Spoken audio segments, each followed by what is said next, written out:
Muito bom dia. Vamos abrir a nossa Bíblia no livro de 2 Timóteo,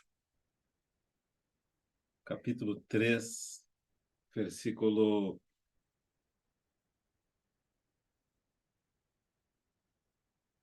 14. 2 Timóteo 3, 14. Tu, porém, permanece naquilo que aprendeste e de que foste inteirado, sabendo de quem o aprendeste, e que desde a infância sabes as sagradas letras, que podem tornar-te sábio para a salvação pela fé em Cristo Jesus. Toda a Escritura é inspirada por Deus e útil para o ensino, para a repreensão, para a correção, para a educação na justiça, a fim de que o homem de Deus seja perfeito e perfeitamente habilitado para toda boa obra. Vamos orar antes de prosseguir nosso domingo ou essa parte da nossa semana para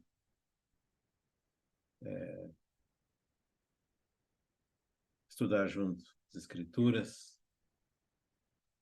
Nós pedimos que o Senhor fale ao nosso coração. Pedimos que o Senhor ilumine o nosso entendimento. Que o Senhor nos aproxime cada vez mais da verdade do próprio Senhor. Que o Senhor tenha misericórdia de nós, Pai. Oramos agradecidos no nome do Senhor Jesus. Amém. Nós continuamos estudando o livro de Daniel, com o objetivo de, no futuro, estudar o livro de Apocalipse. Mas eu senti nessa manhã, depois de considerar um pouco ao longo da semana passada, de compartilhar alguma coisa a respeito de como nós consideramos as Escrituras.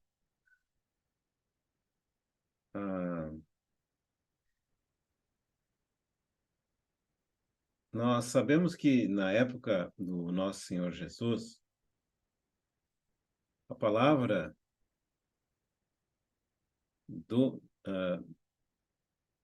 que o nosso Senhor Jesus Cristo tinha, os seus apóstolos, as Escrituras que eles tinham, eram os escritos do Antigo Testamento. Os 5 livros do Moisés, depois os livros de história de Israel, Josué, Juízes, Ruth, 1 Samuel, 2 Samuel, 1 Crônica, 2 Crônicas e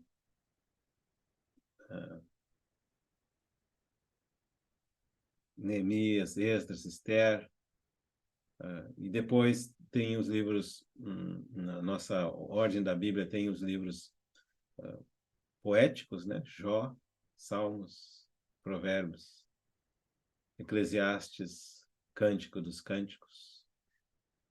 Depois uma série de livros proféticos, 17 livros proféticos, iniciando com Isaías, terminando com Malaquias. Isso que para nós é considerado o Antigo Testamento, para os nosso Senhor Jesus Cristo e os seus apóstolos eram as Escrituras deles. Era a Bíblia que eles tinham, era a Bíblia que eles usavam. E era essas Escrituras, ou seja, o que é Antigo Testamento para nós, que eles usavam, inclusive, para pregar ao nosso Senhor Jesus. Se nós considerarmos que o nosso Senhor foi à cruz por volta do ano 30 da nossa era, é bem provável que os primeiros 20 anos, ou seja, do ano 30, após a morte e ressurreição do nosso Senhor, até o ano 50, aproximadamente, tudo que se sabia do Novo Testamento era tradição oral. Aquelas pessoas que haviam convivido com o Senhor Jesus testemunharam parte da vida do Senhor, foram testemunhas oculares do seu ministério. Eles transmitiam oralmente aquelas coisas que eles sabiam para os demais cristãos. E de forma que o primeiro dos evangelhos, acredita-se que é o Evangelho de Marcos, a data aproximada da sua composição em escrito foi o ano 53, após da nossa era, após o nascimento do Senhor Jesus. E a primeira epístola escrita, provavelmente a primeira Tessalonicenses, também foi por volta dessa data. De forma que, por um longo período de tempo, a Bíblia dos primeiros cristãos era o Antigo Testamento. E a escritura que eles tinham era o Antigo Testamento. E a partir, então, desse primeiro dos evangelhos que foi colocado em escrito, vieram depois os demais: Mateus, Lucas, João, não necessariamente nessa ordem, mas o Evangelho de João foi um dos últimos livros do Novo Testamento a ser escritos. Então, entre o ano e o livro de Apocalipse, e talvez João até foi depois do Apocalipse, igual, os últimos escritos do Novo Testamento foram concluídos quase perto do ano 100 depois de Cristo. Então, houve um período em que a palavra de Deus estava se consolidando. E essa consolidação da palavra de Deus ocorreu por parte do testemunho do Espírito Santo na igreja. De forma que somente aproximadamente a partir do ano 100 depois de Cristo é que nós tínhamos então o que chamamos de o cânon das Escrituras, que são os 66 livros da Escritura Sagrada. Os primeiros 39 livros do Antigo Testamento e os últimos 27 livros que constituíam o Novo Testamento. Então, ao longo da elaboração das Escrituras, isso talvez cobriu um período de 1.600 anos, desde o primeiro livro a ser escrito, Gênesis ou Jó, até o último ser concluído, o livro de Apocalipse ou o Evangelho de João. De qualquer forma, essa formação e aceitação dos livros da Escritura foi um processo gradual, conduzido pelo Espírito Santo, não teria outra maneira, e aprovado pelo Espírito Santo e pela Igreja ao longo dos séculos. Inúmeros irmãos e irmãs, grupos inteiros, comunidades inteiras, recebiam os escritos que vieram a fazer parte da Bíblia à medida que eles iam sendo divulgados, e havia uma testificação do Espírito Santo a respeito daqueles livros. É dessa forma, de maneira resumida, não muito formal, mas esclarecedora, que nós viemos a ter nas nossas mãos o que nós chamamos a Bíblia Sagrada. E ainda que haja alguma diferença entre a Bíblia católica, por exemplo, e a Bíblia dos protestantes, nós sabemos que foi originada por uma tentativa de diferenciar a fé católica da fé protestante e ocorreu bem mais tarde, provavelmente depois da Reforma. De modo que, por muitos séculos, ah, os livros que constituem a Bíblia sempre foram uma unanimidade, nunca houve dúvida. A diferença que há, por exemplo, entre a Bíblia católica e a Bíblia protestante é um determinado número de livros que foi acrescentado na Bíblia católica, mas é um acréscimo bastante posterior, de forma que o que tem de comum entre a Bíblia católica e a Bíblia protestante foi atestado e aprovado pela Igreja e pelo Espírito Santo ao longo de muitos séculos. Como nós sabemos que a Bíblia não é um livro de composição humana, foi inspirada pelo Espírito Santo, nós sabemos que a Bíblia não é um livro humano, não é natural, não seria possível uma pessoa humana escrever um livro como esse, que tem já agora, né, na totalidade, uns 3.400 anos, se considerar desde o primeiro livro.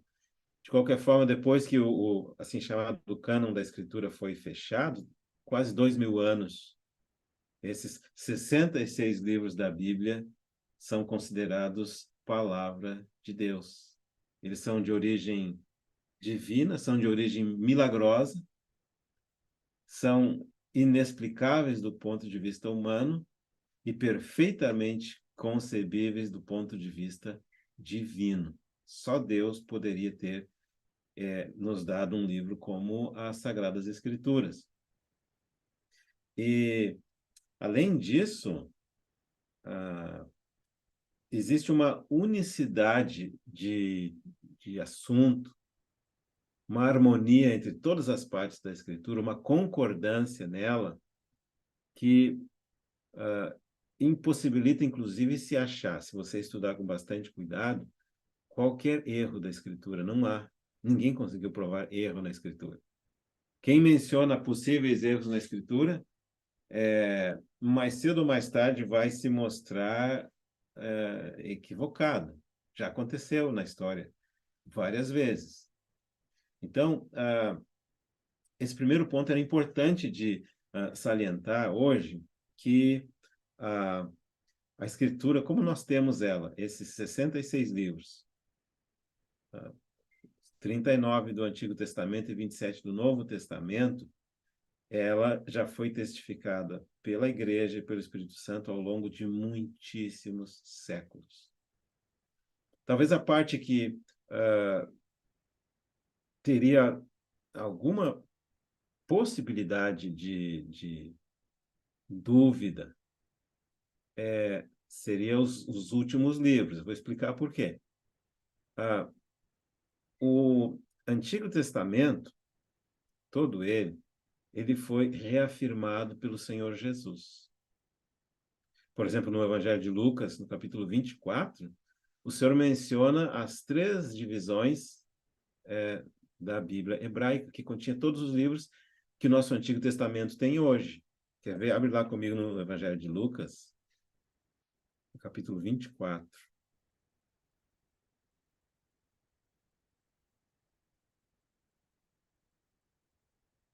Tem vários versículos aqui.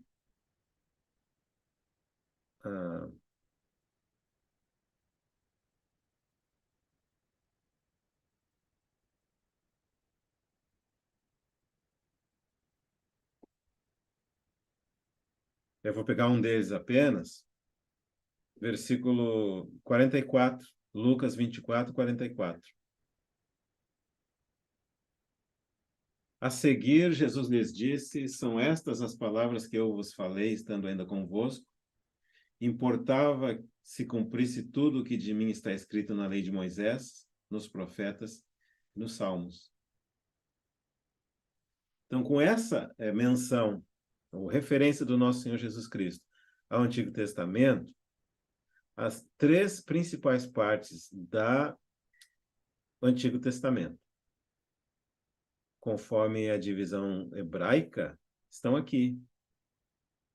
Então, a partir desse versículo do nosso Senhor, nós sabemos que a lei de Moisés, os profetas e os salmos, pelas palavras do próprio Filho de Deus, são Escritura, palavra de Deus. Olha na sequência do versículo 45. Então lhes abriu o entendimento para compreenderem as Escrituras. Assim também está escrito que o Cristo havia de padecer e ressuscitar dentre os mortos. Então, o que em algum momento é chamado Escritura, em outro momento é chamado a Palavra de Deus, vai nos mostrar que tanto Escritura quanto Palavra de Deus são sinônimos. Então, isso pode tranquilizar muito a você e a mim a respeito do Antigo Testamento. Nenhum de nós precisa ter dúvida que, de fato, o Antigo Testamento é Palavra de Deus e é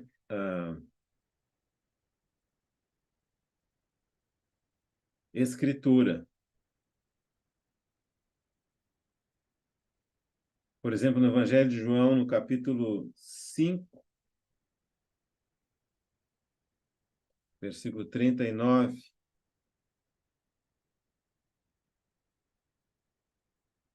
Evangelho de João, capítulo 5, versículo 39.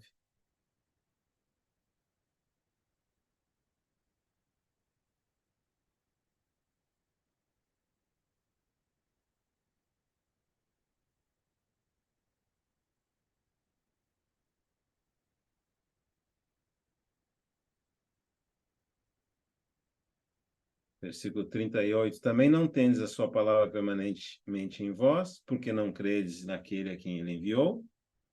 Versículo 39. Examinai as Escrituras, porque julgais ter nelas a vida eterna, e são elas mesmas que testificam de mim. Então, o Senhor iguala aqui a palavra de Deus com a Escritura.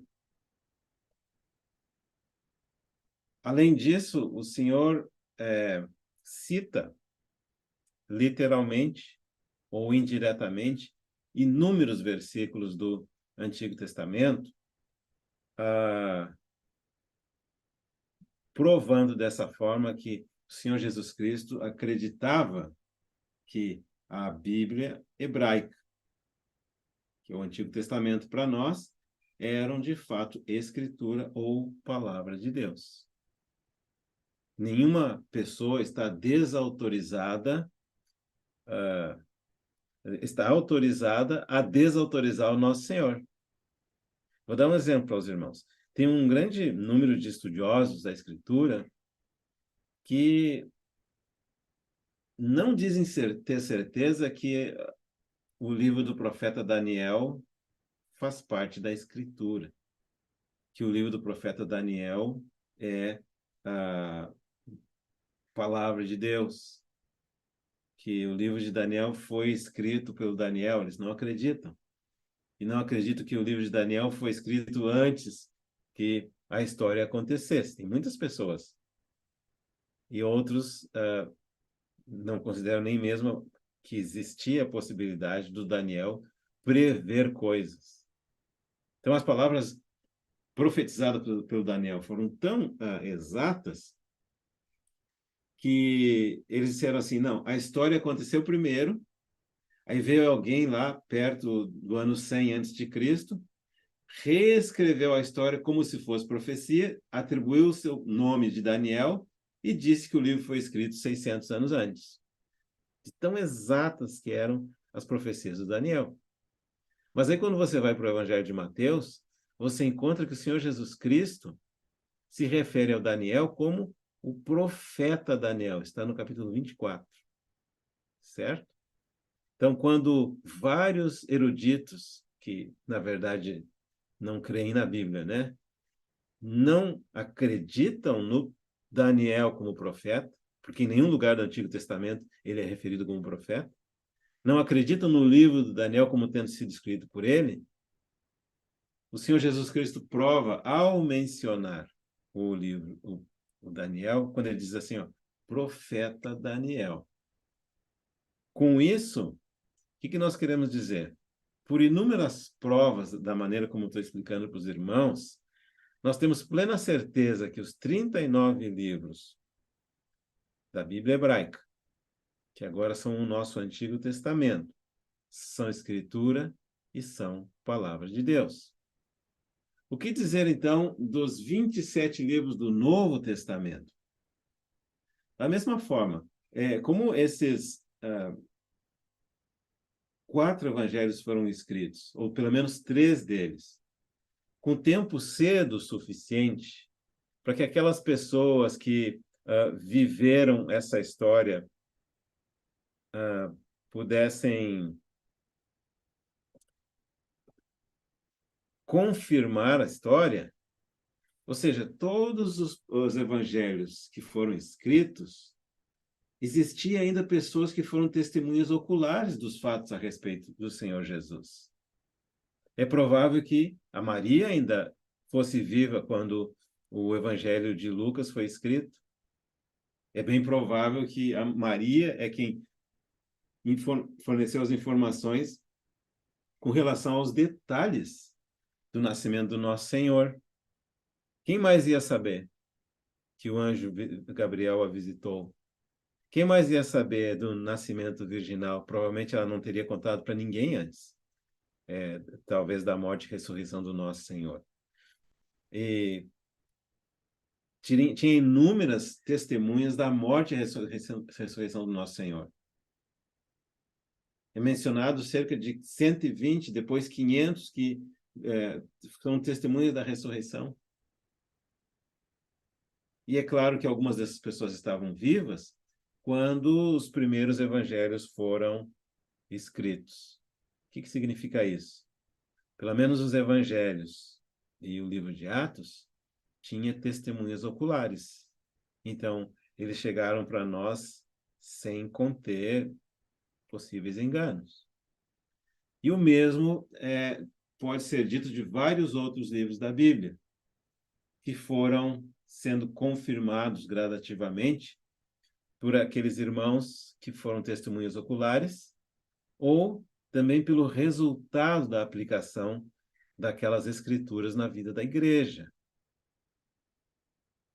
Tem algumas palavras contidas nas epístolas, por exemplo, que transformaram gerações inteiras.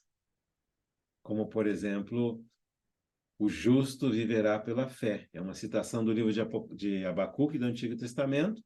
Depois vai aparecer no livro de Romanos, no Novo Testamento, no capítulo 1, versículo 16. E essa expressão, o meu justo viverá pela fé, revolucionou países inteiros, vidas inteiras. O que prova, então, que esses livros que contêm essas verdades revolucionárias também são palavras de Deus e também são escritura.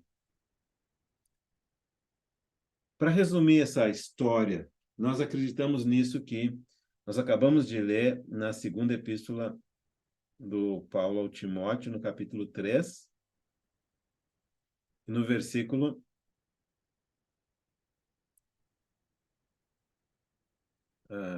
14, 15, 16 e 17.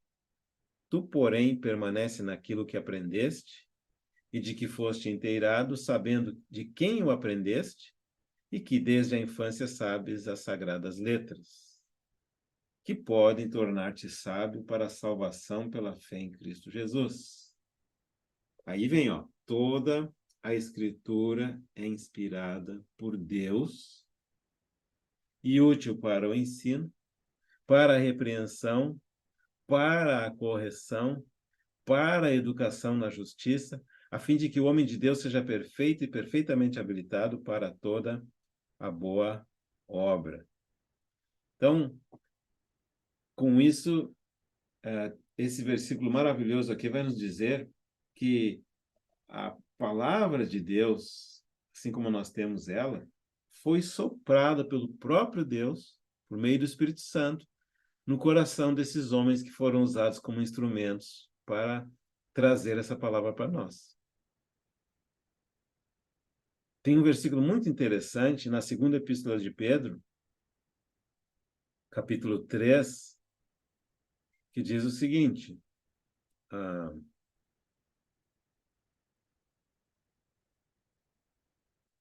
eu vou começar lendo no versículo 14, só por questão do contexto. Por essa razão, pois, amados, esperando estas coisas, empenhai-vos por servos achados por ele em paz, sem mácula e irrepreensíveis. E tende por salvação a longanimidade do nosso Senhor, como igualmente o nosso amado Paulo, nosso amado irmão Paulo vos escreveu, segundo a sabedoria que lhe foi dada. Isso que o Pedro está falando, em relação ao apóstolo Paulo, a sabedoria que o Paulo deu para ele, ao falar acerca desses assuntos, como de fato costuma fazer em todas as suas epístolas, nas quais há certas coisas difíceis de entender. O Pedro se referindo às epístolas de Paulo, algumas coisas até para o próprio Pedro eram difíceis de entender. Que os ignorantes e instáveis deturpam, como também deturpam as demais escrituras, para a própria destruição deles. Por que esse versículo é extremamente importante? Porque o Pedro, vamos dizer assim, ó, era um outro co-obreiro com o Paulo. O Pedro havia testemunhado todas as coisas a respeito do ministério do nosso Senhor Jesus Cristo, ou muitas coisas a respeito do ministério do Senhor Jesus Cristo. Tinha algumas coisas que Pedro confessadamente achava difícil de entender. E o Pedro já está admitindo aqui que algumas dessas coisas eram deturpadas por pessoas ignorantes e pessoas instáveis. Não precisamos tomar a palavra ignorante aqui no sentido assim, extremamente negativo, mas ignorante é uma pessoa que não sabe, ignora, desconhece. E tem muitas pessoas que, agora vamos falar difícil aqui, por desconhecer o nível de desconhecimento, elas falam algumas coisas que não estão corretas. Não significa que elas sejam pessoas más, nem mesmo significa que não sejam convertidas, e também não significa que sejam falsos profetas, são pessoas que desconhecem ou não têm um entendimento completo, como era o caso do Apolo, a quem a Priscila e o Áquila ajudaram a entender melhor as Escrituras. Apolo era um varão poderoso em palavras, em obras, que pregava com fervor, mas infelizmente ele não tinha uma visão completa, o Apolo. Então, o Pedro está dizendo aqui que algumas das epístolas do Paulo eram difíceis de entender, que elas provocavam algumas pessoas que ignoravam ou umas pessoas instáveis a deturpá-las, mas que as demais escrituras também foram deturpadas em algum momento. Por exemplo, o fato de grande parte da nação de Israel não compreender que Jesus Cristo era o Messias. E quando ele veio, ao invés de aceitá-lo, o rejeitaram. Ao invés de recebê-lo como seu Salvador, o crucificaram. Fizeram isso por ignorância. Lembra que o nosso Senhor Jesus Cristo, quando, nos seus últimos momentos na cruz do Calvário, ele disse: Pai, perdoa-lhes porque eles não sabem o que estão fazendo. Eles ignoram, desconhecem a Escritura. Então, o que significa isso? Que o Antigo Testamento 100% aprovado pelas próprias palavras do nosso Senhor Jesus Cristo, que menciona as 3 partes do Antigo Testamento, e por fazer referência a vários livros do Antigo Testamento. Quase todos o Senhor menciona. Então, não temos dúvida de que não tem nada de errado ou deturpado no Antigo Testamento. Grande parte do Novo Testamento. Nós poderíamos incluir agora os Evangelhos, as epístolas de Paulo, provavelmente todas já estavam escritas nessa época, ou não, mas se caracteriza como escritura aceita pela igreja. E, com isso, nós podemos dizer que esses 66 livros da Bíblia, ou eles permanecem em pé, como sendo Bíblia e Palavra de Deus, ou eles caem todos eles. Ou você acredita que os 66 livros da Bíblia são Escritura, como nós acreditamos, foram inspirados por Deus, como nós cremos e sabemos, ou você vai ser incoerente na sua fé, seja de propósito, ou seja por ignorância. Porque se você não aceitar parte das Escrituras, ou se você fizer diferença entre Escritura e Escritura, você se torna o juiz da Bíblia, ao invés da Bíblia ser o seu juiz. Está entendendo? Em vez da Bíblia nos julgar e discernir o que está errado no nosso coração, que é o certo, você estaria julgando a Bíblia e escolhendo aquelas verdades que você quer crer e quais as verdades que você quer descartar. É claro que isso é uma maneira muito pobre, arriscada, perigosa de tratar com as Escrituras. Porque se você vai escolher aquelas verdades que quer crer, qual que é a base que você tem? Qual que é a segurança que você tem? Ou você crê que toda a Bíblia, assim como ela nos foi legada ao longo já de quase 2000 anos, você crê que toda ela, invariavelmente, quer eu entenda, quer eu não entenda, quer eu concorde, quer eu não concorde, mas eu creio que toda ela é a palavra de Deus, ou eu não creio que ela é a palavra de Deus. Ou você crê que Deus é poderoso para guardar a sua própria palavra, para formar a sua própria palavra e preservar ela, como ele tem feito ao longo de muitos anos, ou você estará sendo incoerente com a sua fé. Pode não ser de maneira propositada, pode não ser por maldade, mas é uma incoerência. De acordo com o versículo que nós lemos lá em 2 Timóteo 3,16, toda a Escritura é inspirada por Deus. Toda ela. Até aquelas partes que nós poderíamos achar mais intratáveis. Toda ela. Já houve na história da igreja irmãos que recortaram a sua Bíblia, vamos dizer assim.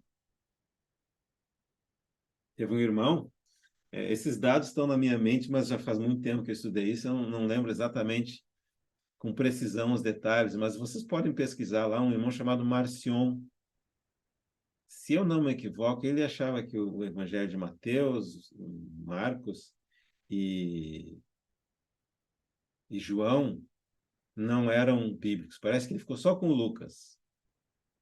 Olha só a perda. E depois tinha umas outras cartas lá do Novo Testamento que ele também não achava que era divino, que não era inspirado, que não era de Deus. Então, e aí criou os seguidores dele, os marcionitas. Tem que olhar essa história de novo, faz tempo que eu não li, eu passei por ela. Mas o resultado é que ele tinha uma Bíblia recortada.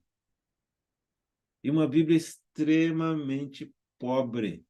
Pensa bem, se você tirar o Evangelho de Mateus da sua Bíblia, quanta preciosidade você vai estar perdendo. Se tirar a carta de João, quanto consolo você vai estar perdendo. Não dá para se tirar até...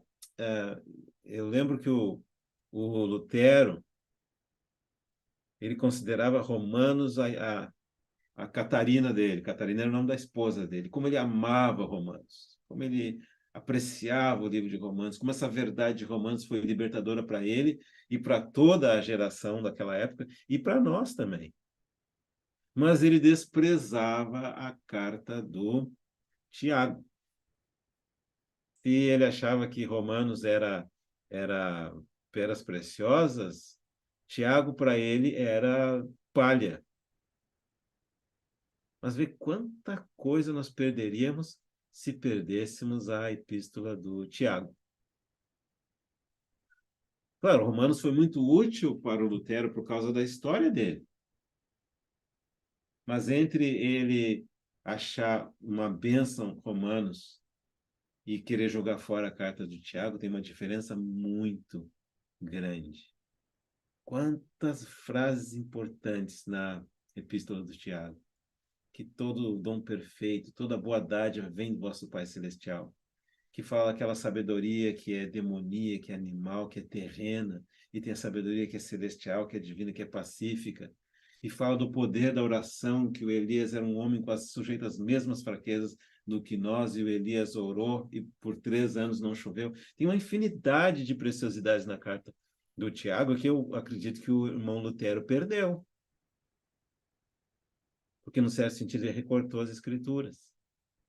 Então, é muito importante, se você quer ter a interpretação correta, completa da escritura, você se submeter a ela.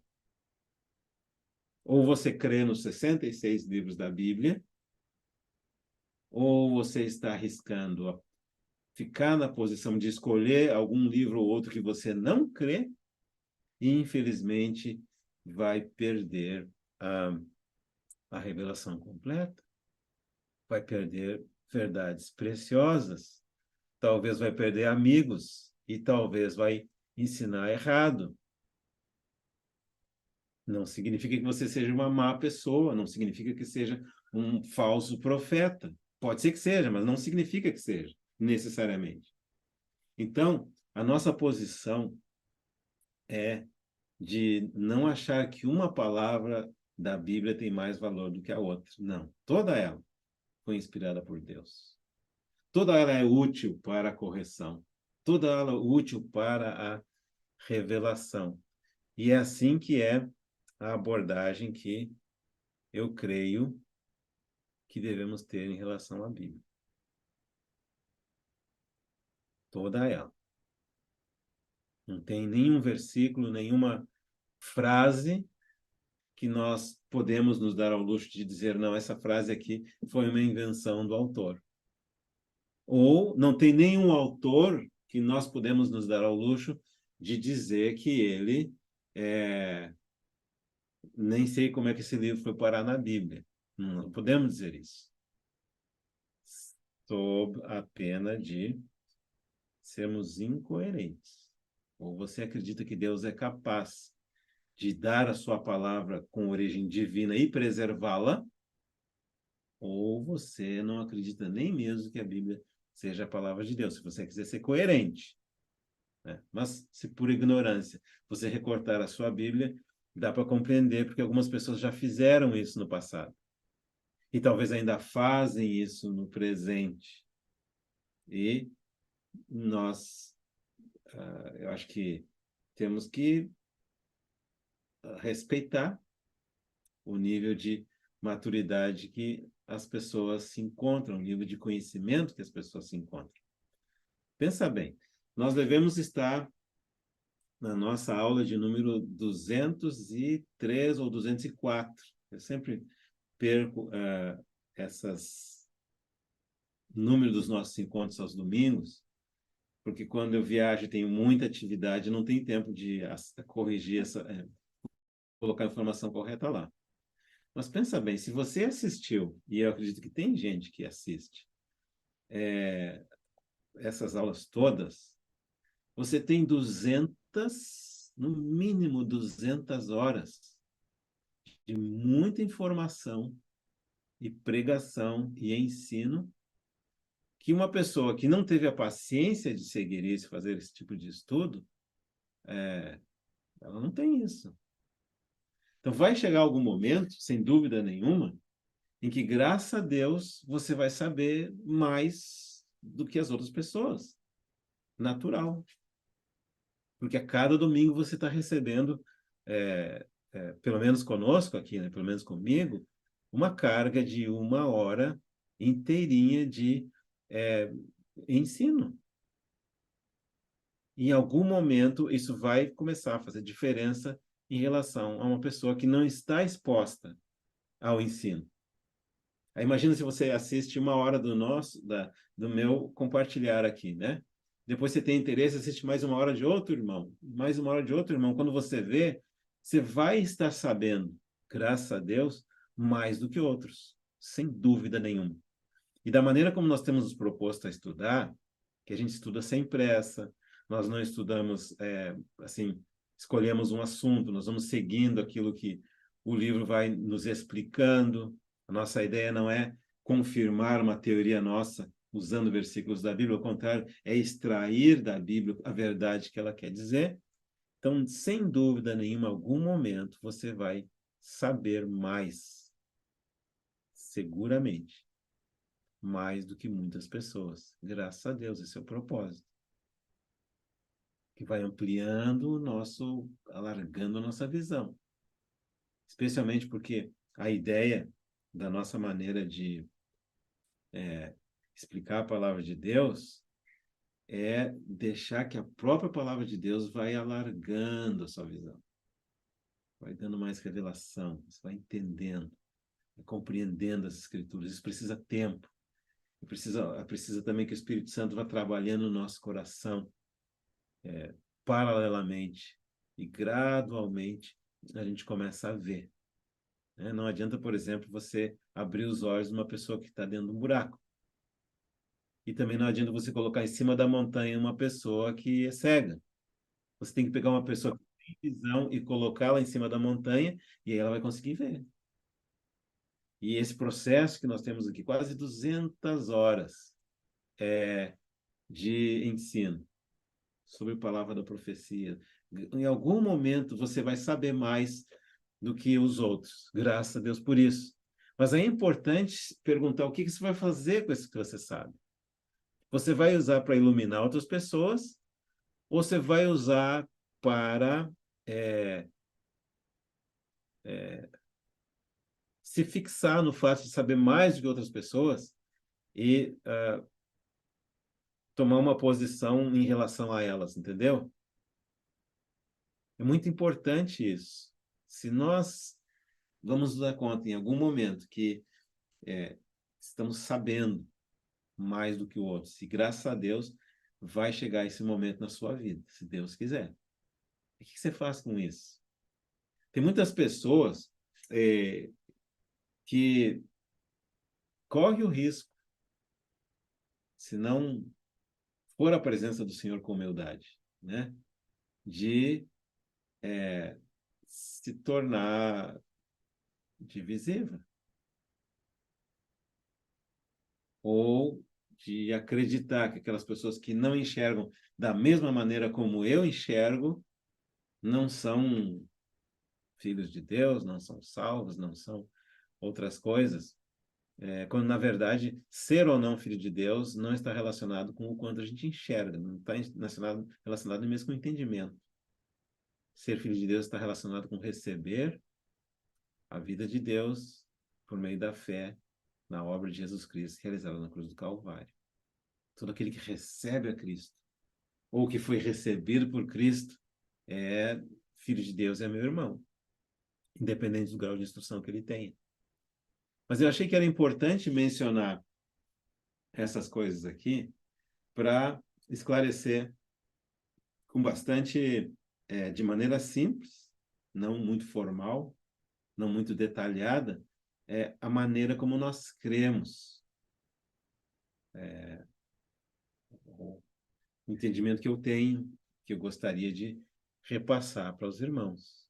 De acordo com o meu entendimento, a Bíblia que eu uso e creio, junto com outros milhões de irmãos ao redor de todo mundo, com diferentes formações, com diferentes idiomas e diferentes nações, e já há muitos séculos, nos últimos 2000 anos, que a literatura que nós usamos é literatura já consagrada ao longo de muito tempo. Nós cremos nesses 66 livros da Bíblia. Eu creio. Nenhum deles é superior ou inferior ao outro. Toda a verdade de Deus é importante. E mesmo algumas verdades que sejam esclarecidas para nós somente num dos livros do Novo Testamento. Qual o problema? Ou verdades que sejam esclarecidas para nós em 3 ou 4 versículos do Novo Testamento. Qual o problema? Embora a grande maioria das verdades são explicadas e confirmadas em várias porções da Escritura, não é porque alguma verdade é explicada só num livro ou só numa porção que deixa de ser verdade. Ou Deus é capaz de dar a Escritura e preservá-la, ou não é. Nós temos que crer que Ele é e sabemos que Ele é. Da mesma forma como o nosso Senhor Jesus Cristo é um milagre, a vida dele. A origem dele é celestial, divina, milagrosa, inexplicável do ponto de vista humano.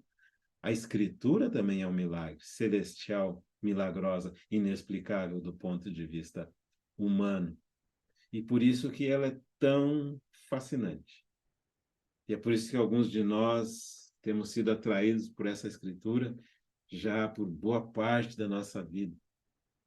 Talvez mais de 50 anos.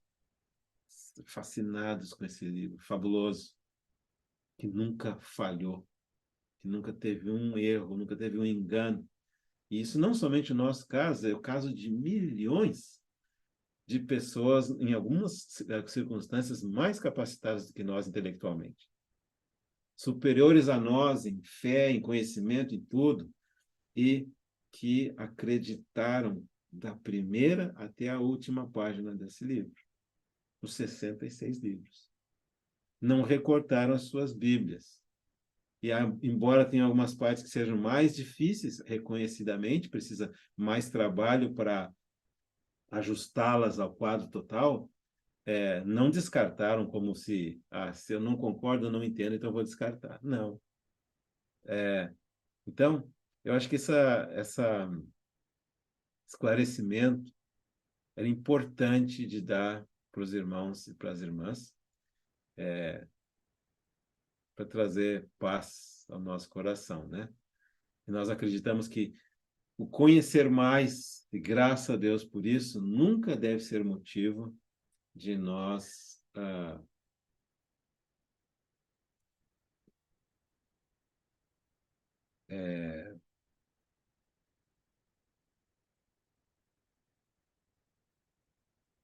de nós nos separarmos dos nossos irmãos.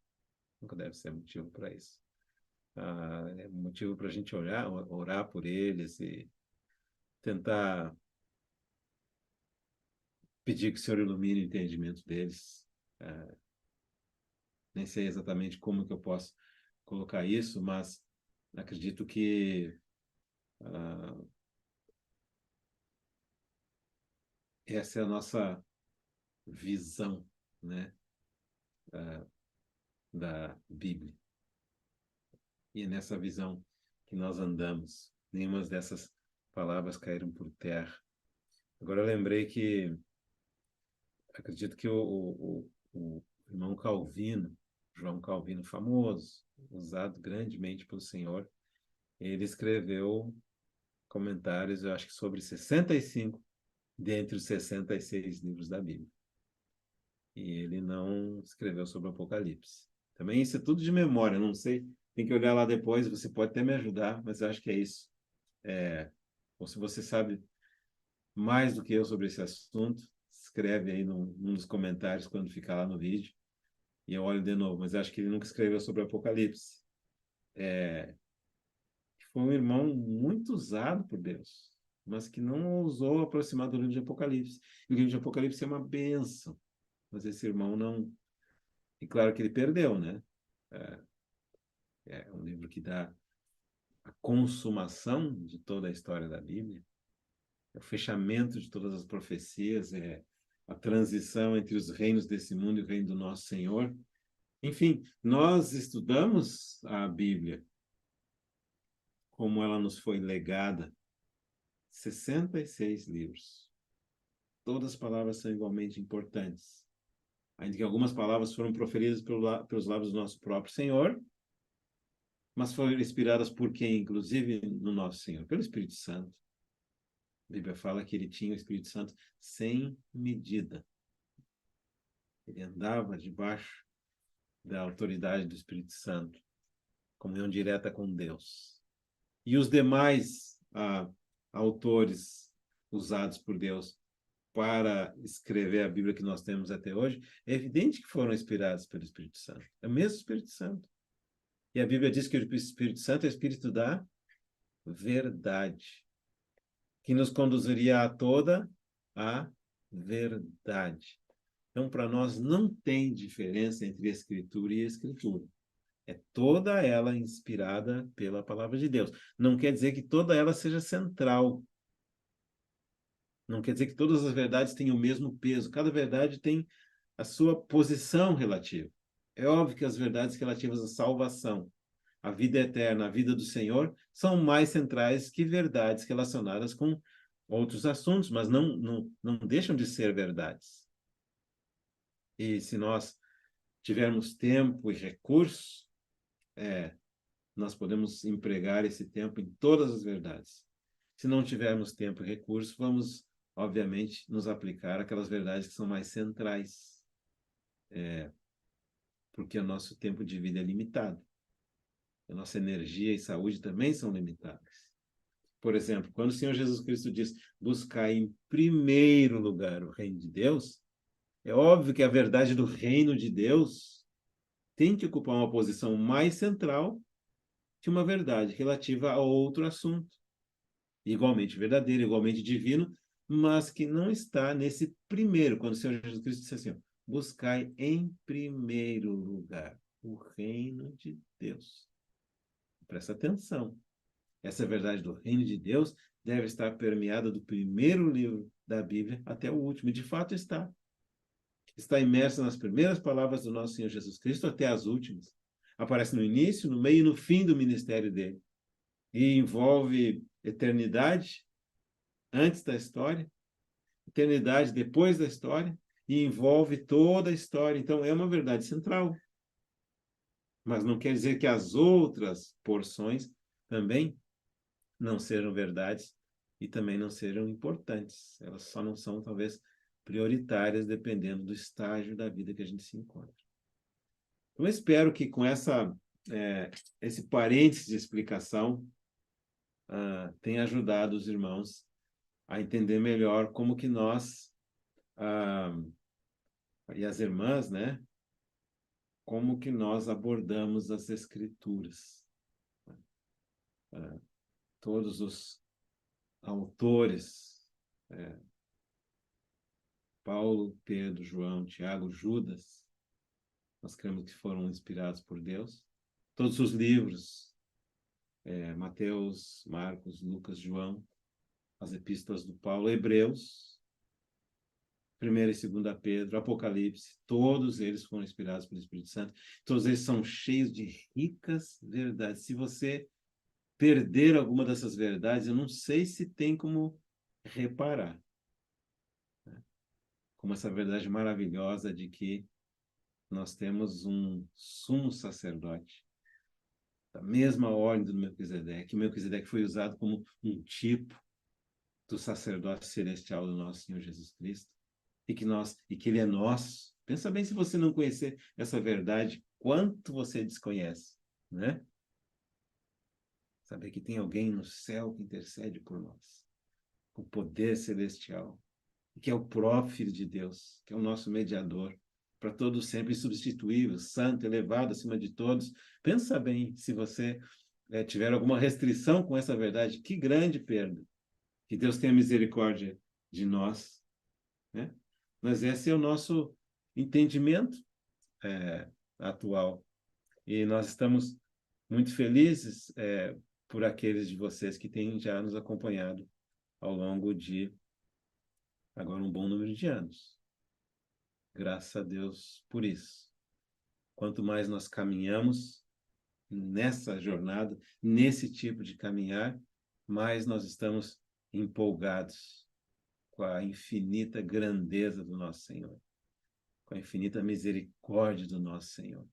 E nós vemos como que o fato de estarmos envolvidos com esse tipo de material, com esse tipo de abordagem, tem nos gradualmente nos arrancado desse mundo. Esse mundo se torna cada vez, as luzinhas do mundo, cada vez menos atraentes para nós. E essa maravilha que nos é revelada através do estudo da Escritura se torna cada vez mais motivador, cada vez mais contagiante. Pelo menos essa é a minha experiência, né? E eu espero que muitos irmãos e irmãs estejam caminhando juntos nesse tipo de experiência. Eu confesso que não é o mesmo tipo de cristianismo que todos estão vivendo. Mas quem disse que eu e você temos que julgar o cristianismo que as outras pessoas estão vivendo? Nós não fomos chamados para isso. A vida é muito curta, não tem tempo para tudo isso. Então, o que é melhor nós fazermos? Nós nos ocuparmos com a grandeza do nosso Senhor Jesus Cristo, com a perfeição da sua obra. E, no caso desses assuntos do fim que nós estamos estudando, e pretendo retornar na próxima oportunidade, esses assuntos dos tempos do fim nos mostram que, de fato, nós podemos estar muito mais próximos do que imaginamos do dia em que vamos encontrar o nosso Senhor face. Então, nós concluímos por aqui essa aula especial a respeito de como nós consideramos a Escritura, como nós tratamos a Escritura, pedindo que o Senhor fale ao coração dos irmãos e das irmãs. Se Ele permitir, nos encontramos no próximo fim de semana. Para aqueles que não sabem, eu estou na Ásia. Próximo fim de semana, se Deus permitir, estarei no Japão. Não sei como eu vou fazer com a questão dos horários, mas acharemos uma maneira. Que Deus abençoe os irmãos, as irmãs, tenham uma excelente semana. E se Ele permitir, nos vemos no próximo domingo. Vamos orar? Muito obrigado, Senhor, que nos tem trazido até aqui, na sua bondade, na sua misericórdia. Obrigado por nos ter dado o Senhor Jesus Cristo. Obrigado por nos ter dado a palavra escrita. E obrigado porque, assim como o Senhor Jesus Cristo é perfeito, a sua palavra é perfeita também. Nós oramos no nome do Senhor Jesus, entregamos essas palavras em tuas mãos para que o Senhor siga falando conosco. No nome de Jesus. Amém. E agora eu quero ver se identifico quem que está lá no YouTube. Raquel de Gaspari. Uma Flávia Lopes, bem-vinda. Uma Vânia Tempone, paz do Senhor. Nevenka, quanto tempo, hermana, bem-vinda. Amado irmão Fernando, bom dia, boa recuperação. Amanda, bom dia, irmã, bem-vinda. Cidinha Guedes, bom dia. Amanda, fazia tempo, a Amanda nunca tinha registrado aqui antes. Tudo bom, Amanda?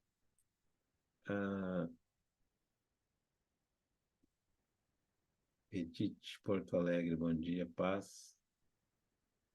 Ulisses. Isso, obrigado, Ulisses. E a irmã Leda, querida irmã Leda. Então, desejo um bom domingo para os irmãos. Que o Senhor os abençoe ricamente. Até a próxima oportunidade, se Deus permitir.